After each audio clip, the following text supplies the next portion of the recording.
نبی پاک صلی اللہ تعالی علیہ وسلم نے ایک دفعہ فرمایا تھا کہ کون ہے جو مجھ سے 5 باتیں سیکھ لے اور پھر ان پر عمل کرے یا اس کو سکھائے جو اس پر عمل کرے؟ تو حضرت ابو ہریرہ رضی اللہ تعالیٰ عنہ کہتے ہیں میں نے آگے بڑھ کے عرض کی یا رسول اللہ میں ہوں نا، آپ حکم کریں 5 باتیں کون سی ہیں؟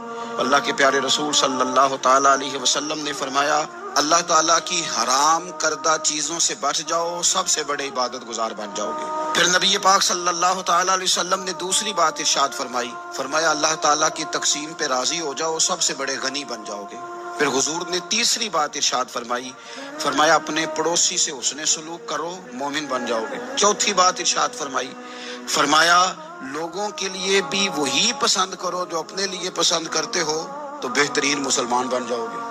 پھر حضور سید عالم صلی اللہ تعالی علیہ وسلم نے 5ویں اور آخری بات ارشاد فرمایا زیادہ ہنسا نہ کرو، زیادہ ہنسنے سے دل مردہ ہو جاتا ہے۔